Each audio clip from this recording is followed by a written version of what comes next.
واصف علی واسفر رحمۃ اللہ علیہ سے سوال ہوا کہ زندگی کا زیادہ حصہ گزر چکا ہے اور تھوڑا باقی رہ گیا ہے، اور پچھلا تو غلطی میں گزر گیا ہے، اب کیا کر سکتے ہیں؟ واصف علی واسفر رحمۃ اللہ علیہ نے جواب دیا، یہ ٹھیک ہے، ان کی بات ٹھیک ہے، زیادہ وقت تو گزر چکا ہے، اور وہ وقت کچھ وقت تیری یاد سے غافل رہا تھا میں، وہ لمحے کر رہے ہیں مجھے شرمسار سے۔ راز کی ایک بات یاد رکھنا کہ جب انسان کو اپنے عمل اور نیکی کی کمزوری کا احساس ہونے لگ جائے تو سمجھو کہ وہ رحمت کے دائرے میں داخل ہو گیا۔ گناہ کی تعریف یہ ہے کہ گناہ دعا سے دور کر دیتا ہے۔ گناہ جب معاف ہونے لگ جائے تو انسان دعا کی طرف چل پڑتا ہے۔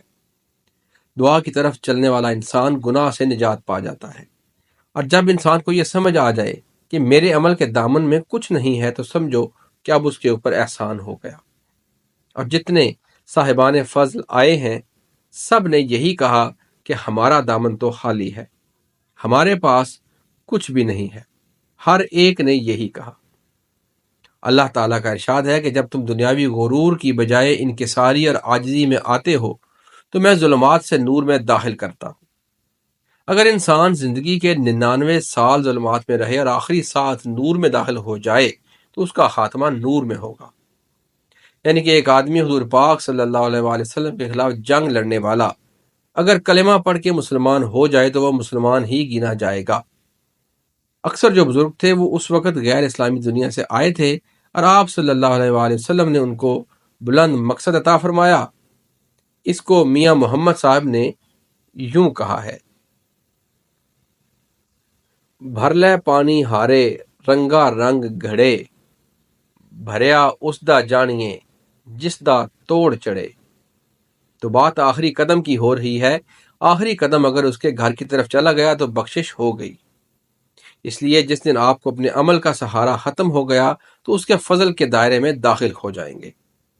اس لیے میں آپ سے کہتا ہوں کہ یہ کہو کہ ہم اپنے گناہوں سے توبہ کرتے ہیں، بلکہ عبادت سے بھی توبہ کرتے ہیں، اس عبادت سے جو ہم نے کی، پتہ نہیں وہ ریاکاری تھی کہ کچھ اور تھا، تو اس کا فضل درکار ہے۔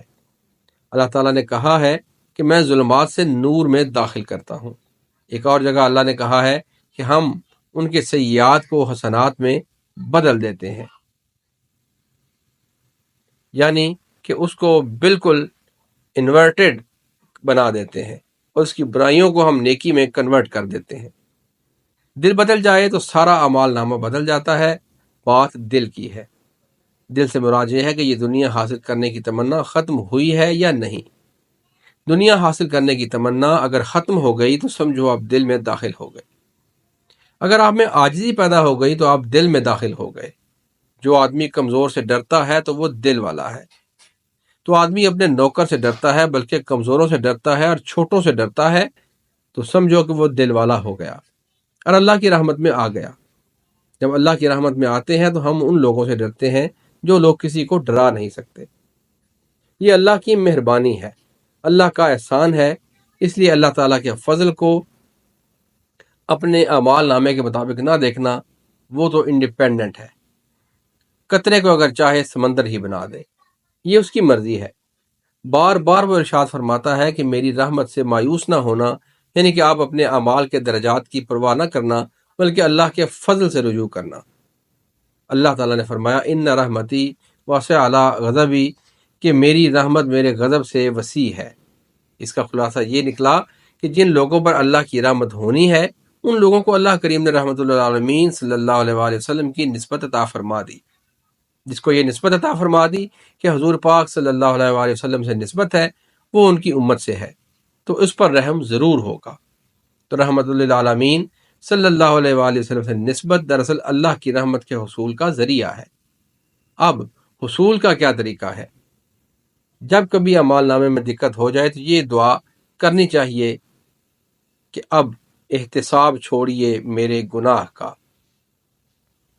جب آپ کی پیشانی بارگاہ حسن و نور میں جھکتی ہے جو حضور پاک صلی اللہ علیہ وسلم کے نام کی ہے تو سنگے در حبیب ہے اور سر قریب کا، کس اوج پر ہے آج ستارہ نصیب کا۔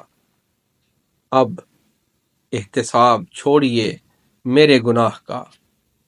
اب احتساب چھوڑیے میرے گناہ کا، اب واسطہ دیا ہے تمہارے حبیب کا۔ پھر یہ کہو کہ یا اللہ اب جانے دے، پکڑ دھکڑ والی بات جانے دے، اور اپنے حبیب پاک کے واسطے ہمیں جانے دے۔ ہم غریب لوگ ہیں تو یہ نام یاد رکھو، کیونکہ اگر حضور پاک صلی اللہ علیہ وسلم کا نام ورد زباں ہو تو عذاب نہیں آتا۔ اللہ کا ارشاد ہے کہ اے میرے حبیب، یہ کیسے ہو سکتا ہے کہ میں ان پر عذاب بھیجوں جبکہ آپ صلی اللہ علیہ وسلم ان میں ہوں۔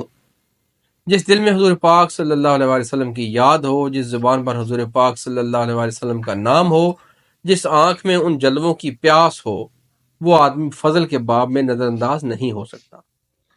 اس لیے آپ اپنا خود ہی فیصلہ کر لو کہ آپ کے اندر اس نام کی محبت کس حد تک ہے۔